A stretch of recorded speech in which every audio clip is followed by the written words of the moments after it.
Bien, bonjour à tous celles et ceux que je n'ai pas vus de près encore, même ceux qui dormaient quand je suis venu les saluer. Non, non. Voilà. OK. J'aimerais parler ce matin de la grandeur des petits pas. J'ai écrit la pensée du mois sur ce sujet et Mathieu va le reconnaître rapidement. C'est une méditation inspirée de ce que nous vivons dans les groupes le lundi soir avec Fabrice Kloppenstein et autres. J'ai parlé la semaine dernière, je n'étais pas là, c'est pas grave, mais juste pour faire le lien, du fait qu'on devait dégager des plates-bandes d'espace-temps pour cultiver la présence de Dieu. Je passe tout mon temps de libre dans mon jardin en ce moment. Je suis sur mes plates-bandes permaculture, donc c'est pour ça que ça m'inspire dans ce sens-là. Les limaces ne m'ont pas encore trouvé, Carmen. J'ai une année de répit. Elles ne savent pas que je suis là. Et voilà, donc j'avais développé cette idée qui m'a touché parce que on doit travailler maintenant, puisqu'on est après la chute, on est sorti du jardin, mais on ne doit pas travailler pour fabriquer la présence de Dieu, mais on doit travailler pour mettre de côté, à la sueur de notre front même, pour arracher ces moments d'espace-temps qu'on va offrir à Dieu pour qu'il fasse pousser ce qu'il veut. Voilà. Alors, je continue et puis je prends dans Jacques 1, 21. J'avais déjà utilisé un petit bout de ce texte. Débarrassez-vous donc de tout ce qui souille, de tout ce qui reste en vous de méchanceté pour recevoir avec humilité la parole qui a été plantée dans votre cœur, car elle a le pouvoir de vous sauver. Je rappelle ce que j'avais dit, il n'est pas question ici de sauver, d'aller en enfer ou pas, c'est Christ qui l'a fait. C'est le fait que dans nos âmes, comme dans la plus belle des plates-bandes que vous faites, toute propre, dans le beau terreau ou le beau compost que vous avez mis, il y a encore des petites graines invisibles, mais si vous arrosez, elles vont pousser et ce n'est pas forcément ce que vous vouliez. C'est la définition d'une mauvaise herbe, celle qui pousse là où vous ne voulez pas. Voilà, donc recevoir la parole de Dieu qui a le pouvoir de nous libérer de ça. Et on arrive à ce qui va être mon thème de ce matin, verset 22. Seulement, ne vous contentez pas de l'écouter. Je lis dans la version du Semeur, c'est un peu plus accessible. Traduisez-la en actes, sans quoi vous vous tromperiez vous-même. En effet, si quelqu'un se contente d'écouter la parole sans y conformer ses actes, il ressemble à un homme qui, en s'observant dans un miroir, découvre son vrai visage. Après s'être ainsi observé, il s'en va et oublie ce qu'il est. Voici au contraire un homme qui scrute la loi parfaite qui donne la liberté.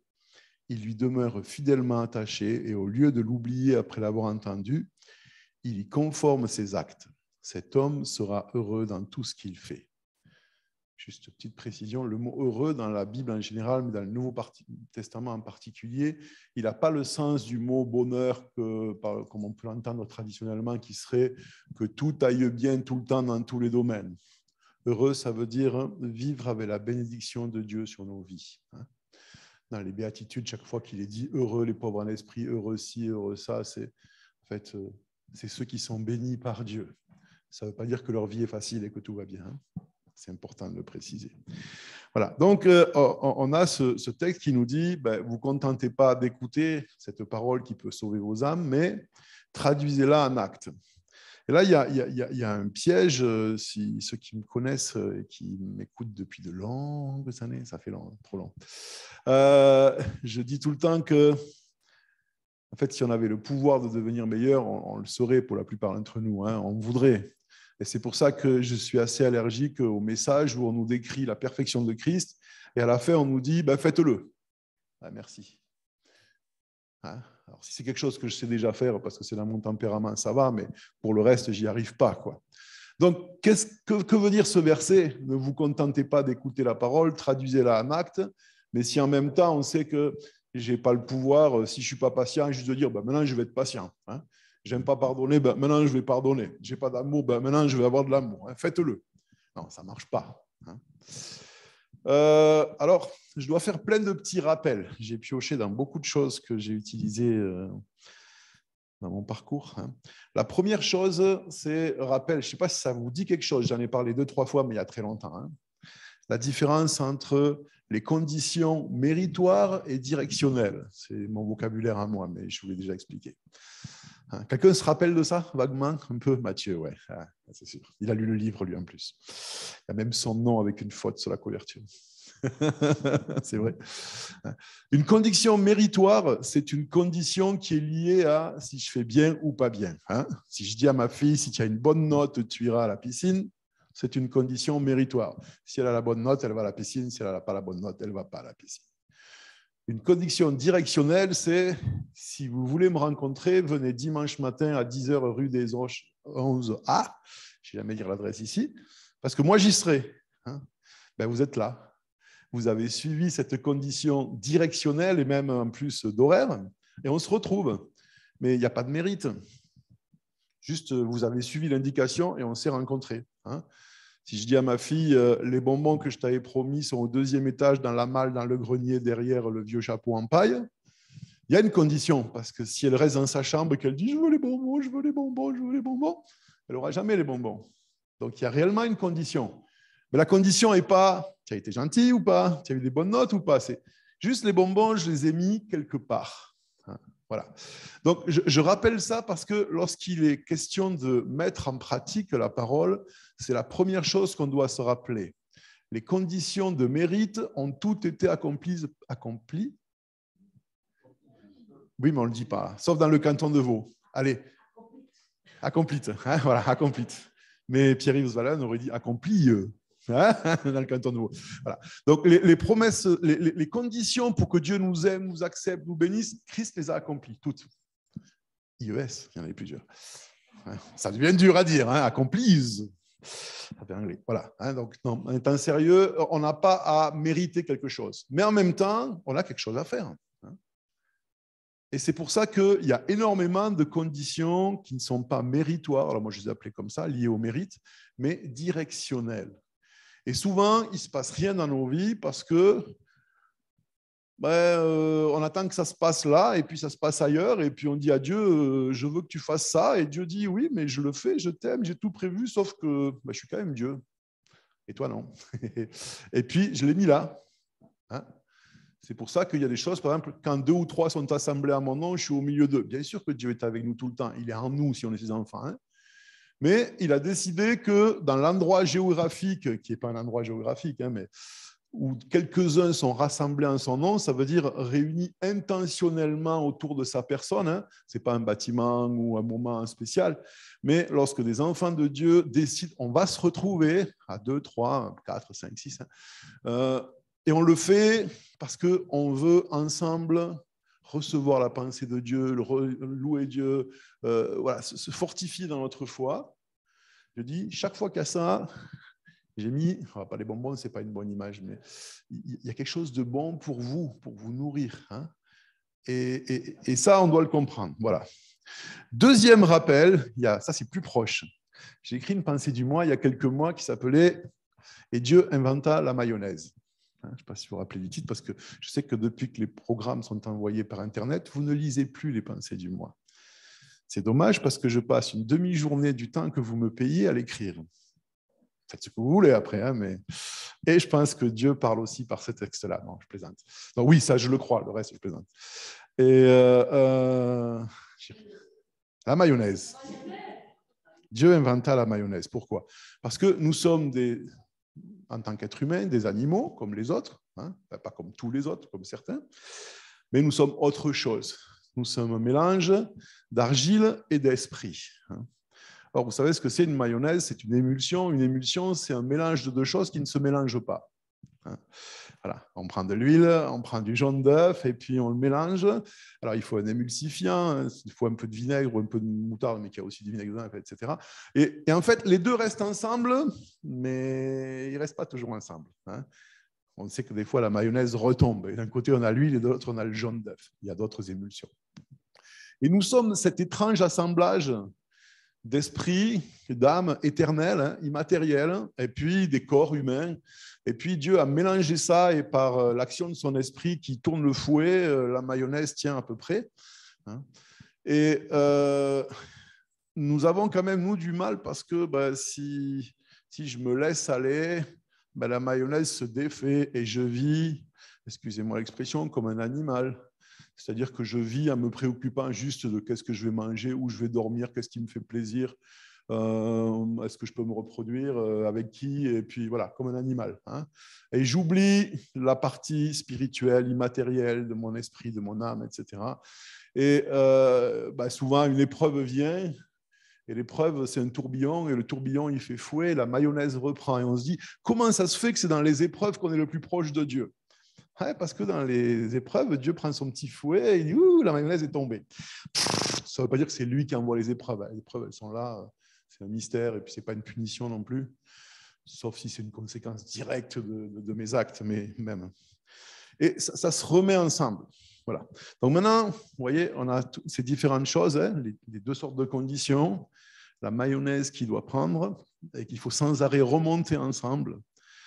Pratiquer la parole, c'est justement comment je peux discerner dans la parole que je reçois de Dieu, donc pas juste la parole théorique qui est écrite dans la Bible, hein, mais ça commence par là, bien sûr, je la lis, je la médite, je l'entends d'une façon ou d'une autre.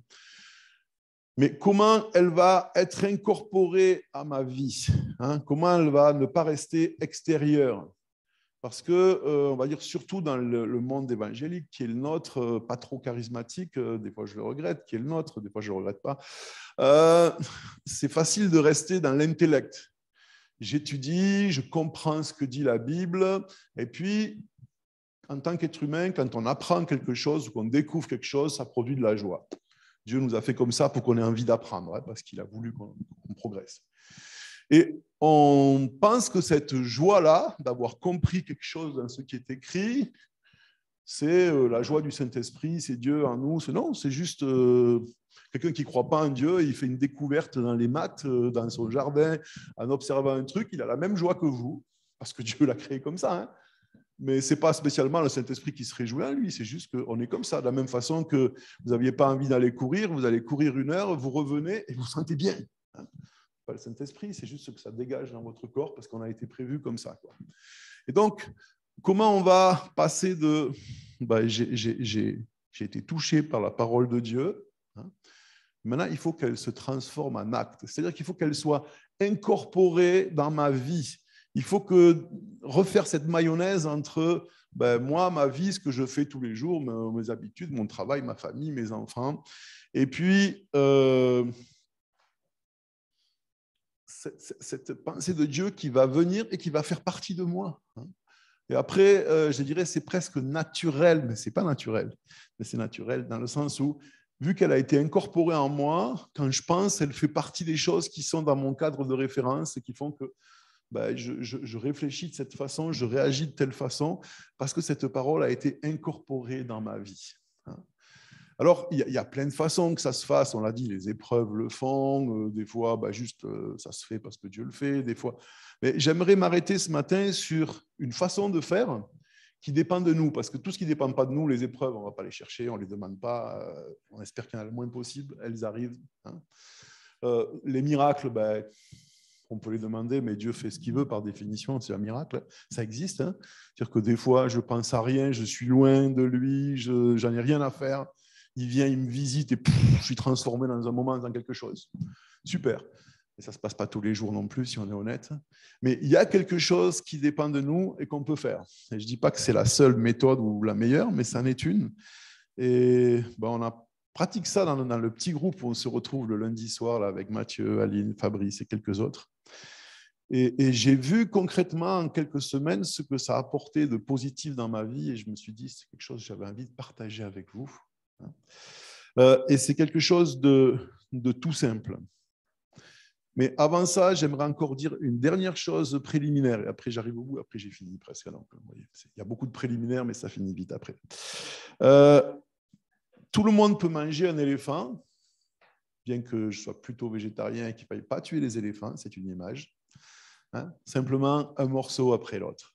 C'est pour ça que j'ai parlé de petits pas. Moi, souvent, je suis submergé dans ma vie parce que je dis oui à tout ce qui se présente à moi et que je sais faire, hein, mais je n'arrive pas à fonctionner autrement. Il n'y a que 2 catégories de choses.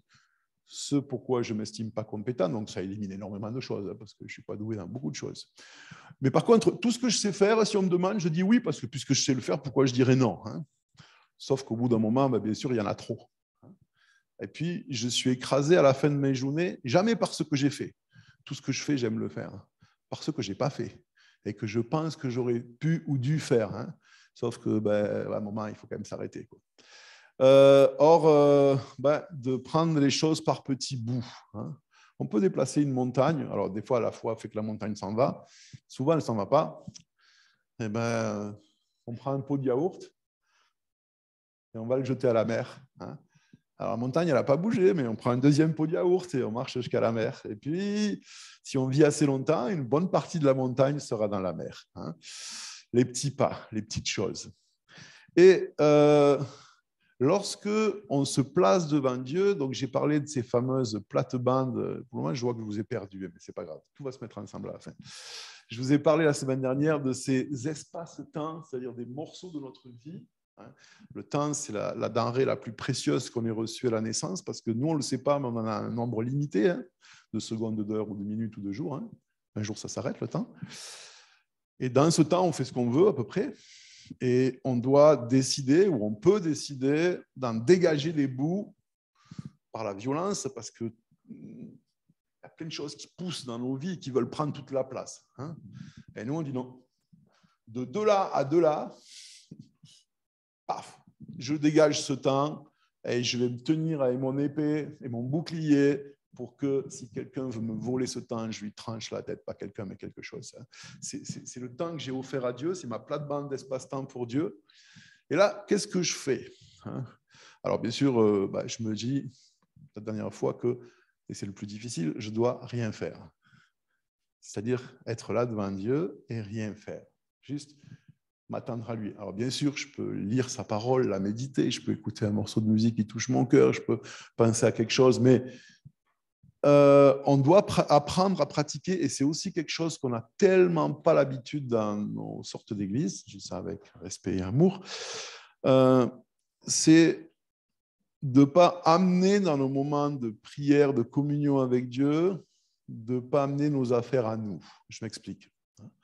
Lorsqu'on nous apprend dans une école biblique ou n'importe où dans une étude biblique, comment on étudie les textes bibliques, on dit il y a deux façons. Il y a la méthode inductive et la méthode déductive. Et là, les mots sont un peu trompeurs. Mais la méthode inductive, c'est qu'en fait, j'ai une idée.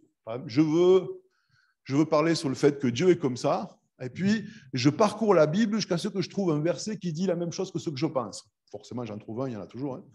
Et puis, je dis, vous voyez, Dieu pense comme ça. Et effectivement, le verset a l'air là. En fait, j'ai amené ma pensée à moi dans le texte, et puis j'ai trouvé un verset qui le soutient. Et on fait tout ça des fois, et ça peut être vrai en plus, hein. La méthode déductive, c'est j'arrive devant un texte, et je dis, moi je ne sais pas, lui il sait, qu'est-ce qu'il dit. Même si je l'ai lu 300 000 fois, que je pense que je le connais par cœur en grec, en hébreu, en latin, non, ce texte, je ne l'ai jamais lu, je ne le connais pas, qu'est-ce qu'il dit? Et je reprends chaque mot, et puis je prie, etc. Ça, c'est la méthode déductive. C'est-à-dire que je laisse le texte me dire ce qu'il a à me dire. Et quand on s'approche de Dieu dans les moments de méditation, de communion, de prière, alors déjà, pour beaucoup de gens, beaucoup de chrétiens sincères, la prière, c'est uniquement l'intercession. C'est dire à Dieu, voilà, Dieu, alors pas forcément pour nous, parce qu'on n'est pas égoïste quand même, mais je prie pour ma famille, pour mes amis, pour mon chien qui est malade, pour l'évangélisation, pour les guerres dans le monde. L'intercession est une réalité, il en faut, on n'en fera jamais assez. On est d'accord là-dessus. Prenez pas ça en disant, Philippe a dit, il ne faut plus intercéder. Non, non. Sauf que l'intercession, si la vie avec Dieu, la vie d'intimité avec Dieu, c'était une montagne, l'intercession, c'est un gros rocher. Ce n'est pas tout. C'est une petite partie. Et parce qu'on a cette habitude de la prière en tant qu'intercession, où on vient amener des besoins à Dieu, on est dans une approche de nos moments avec Dieu qui est toujours inductive. Je viens à Dieu pour qu'il me donne la paix. Je viens à Dieu pour qu'il me donne la joie. Même quand je ne suis pas dans « je te prie pour ». Mais peut-être qu'aujourd'hui, moi, je veux la paix et ce que Dieu veut me donner, c'est la niaque pour aller de l'avant, ce n'est pas la paix. Moi, je voudrais la joie et il voudrait que je m'inquiète pour mes enfants qui ne vont pas bien. Vous voyez ce que je veux dire? Et on doit apprendre là aussi, dans ces plates-bandes qu'on a dégagées pour Dieu, à être là et puis à dire à Dieu, voilà, c'est moi. Tu veux quoi? Hein? Et puis, c'est pas facile. Parce que déjà, on a toutes nos demandes. Hein, j'aimerais que tu fasses ça, ça, ça, ça, ça, ça, ça, ça. Donc, c'est pour ça qu'il faut des plates-bandes pas trop petites. Hein? Ça se dessèche, les plates-bandes trop petites. Parce qu'il faut déjà du temps. Parce que peut-être la seule façon de se libérer de tout mes envies de demander des choses pour les gens, c'est de commencer par dire je vais prendre un moment d'intercession. Pas de souci, c'est super. Dieu le veut. Hein. Donc, j'intercède un moment, ça prend le temps que ça prend. OK, maintenant, ça, c'est réglé pour aujourd'hui. Côté. Hein. Et puis maintenant, il y a moi. Seigneur, j'aimerais que tu fasses que tu... Non. Chut. Tais-toi. Vous imaginez celui qui vous dit ça. Hein. Moïse était l'homme le plus patient de la planète, je suis le plus bavard. Et c'est pour ça que, voilà, j'apprends ça aussi. Hein. Aller devant Dieu, pas avec j'aimerais que tu, je voudrais quand c'est que tu... Non, juste...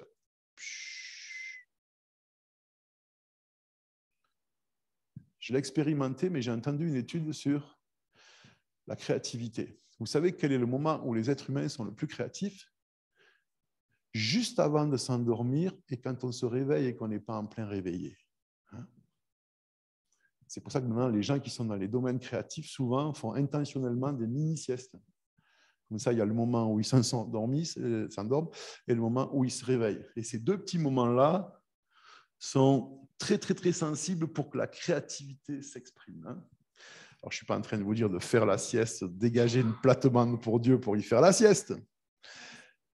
Ça peut se faire aussi, il en donne autant à son bien-aimé pendant qu'il dort. Hein. Vous voyez, méthode inductive, quand je veux que Dieu bénisse ma sieste. Mais c'est quand même pour dire que c'est des moments où on ne veut rien, on est juste là.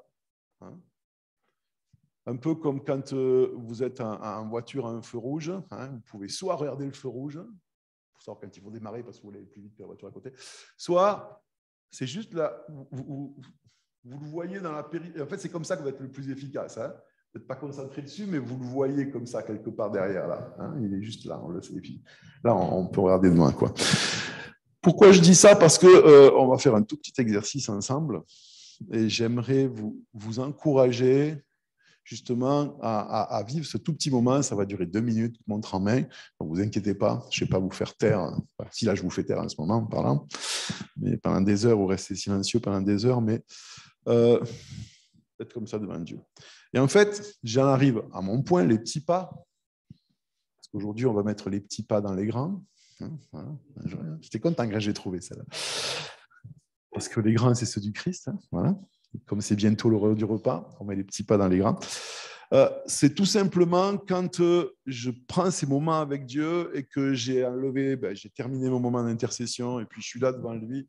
Et puis juste, je lui dis, t'as quoi pour moi aujourd'hui? Hein?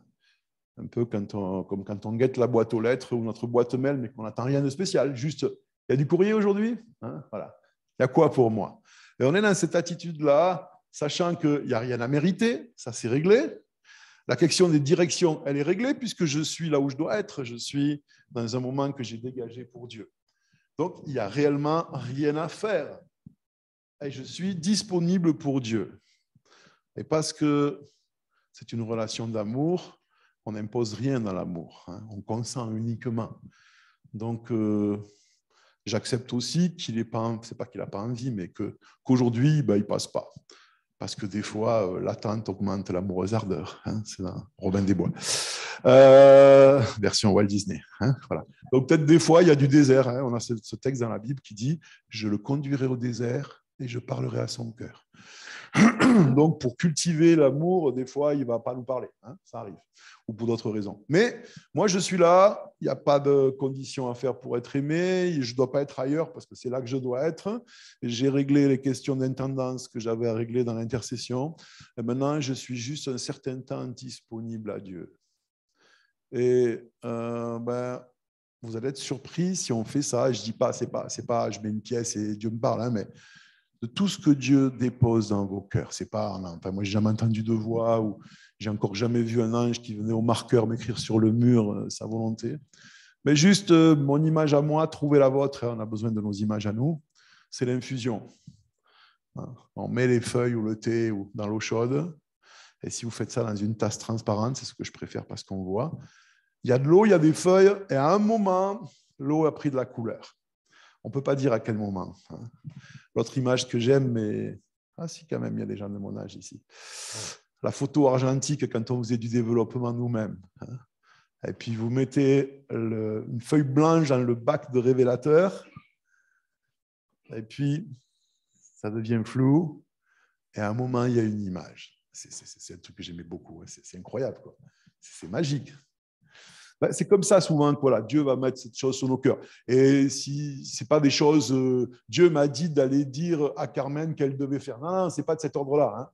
C'est pour nous. Hein. Si Dieu veut dire quelque chose à Carmen, Dieu va le dire à Carmen. Et puis s'il veut que je dise quelque chose à Carmen, on verra, c'est autre chose. Mais ce n'est pas le sujet ce matin. C'est juste déjà pour nous. Hein. Et c'est là où le petit pas, et c'est ce qu'on a commencé de pratiquer dans ce groupe, que Fabrice nous a défié. Hein, il nous a dit, voilà, on s'est retrouvés dans ce groupe, on a discuté, on a échangé, on a prié, puis il dit, maintenant, on va prendre 2 minutes, vous allez faire silence devant Dieu et voir qu'est-ce qu'il vous dit. Voilà. Et puis après ça, on fait un petit tour, et puis eh bien maintenant, avec ce que Dieu t'a dit, c'est quoi le petit pas concret, parce qu'on se voit toutes les 2 semaines, que tu vas faire pour vivre cette chose-là dans les 2 semaines qui viennent.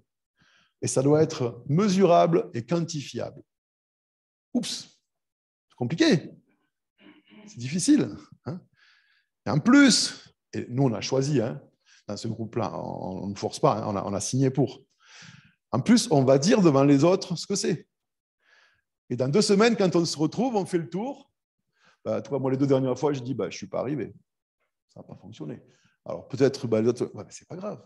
Peut-être que ce que tu as dit, ce n'était pas réaliste, c'était trop grand, ce n'était pas assez, ou peut-être pour ça, ou peu importe. Hein. Donc, il n'y a pas d'accusation, il n'y a pas de jugement, il n'y a pas... Voilà.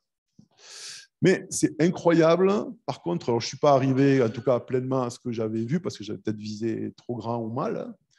Mais je vois des vrais changements dans ma vie, des petites choses que vous ne verrez pas, hein, mais qui pour moi sont très importantes. Et j'ai réalisé à quel point ça m'aidait à ce que la mayonnaise prenne. C'est-à-dire à ce que ma vie concrète et ma vie spirituelle soient mêlées réellement un peu plus. Je ne veux pas en parler à sa place, peut-être un jour il vous en parlera dans un message, mais Mathieu, il s'est trouvé un exercice que j'essaie de pratiquer depuis de temps en temps, hein, qui est absolument génial. Donc, voilà, suspense, vous pouvez aller voir Mathieu. Mais c'est ce qu'il a eu à cœur et moi, je n'ai pas pris le même que lui au début, mais après, ça m'a fait envie, je l'ai pris en plus du mien, tellement que c'était génial. Quoi. Très créatif, ce jeune homme. Il connaît bien Dieu.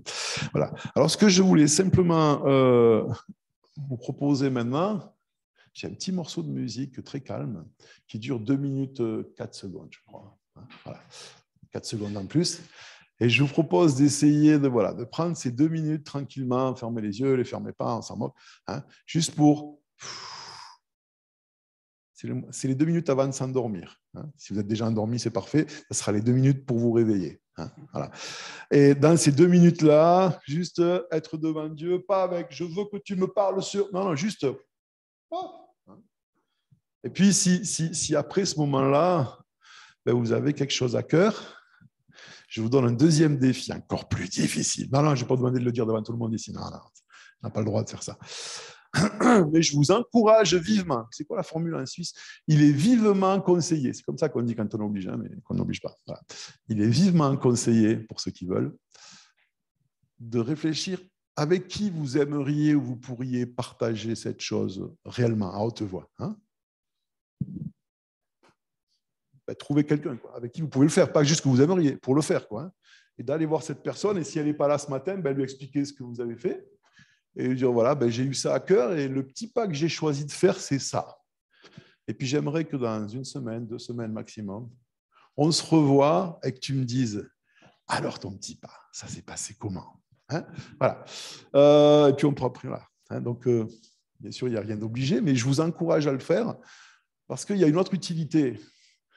C'est que si vous n'avez pas quelqu'un avec qui vous pouvez faire ça, alors c'est peut-être le premier pas à faire. Il vous manque quelque chose dans la vie chrétienne. On a besoin d'avoir des gens comme ça. Et moi, j'ai réalisé que j'étais très, très riche. J'ai pas mal de gens avec qui je peux partager ce genre de choses. Donc, je suis un homme très riche.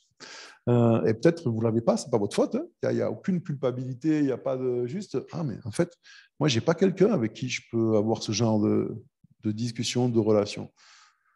Alors, prenez 2 minutes avec Dieu, ou 4 à 6 si vous voulez. Mais bon, voilà. Et puis, ben, Seigneur, montre-moi avec qui je pourrais vivre ça. Hein. C'est l'étape après. Voilà.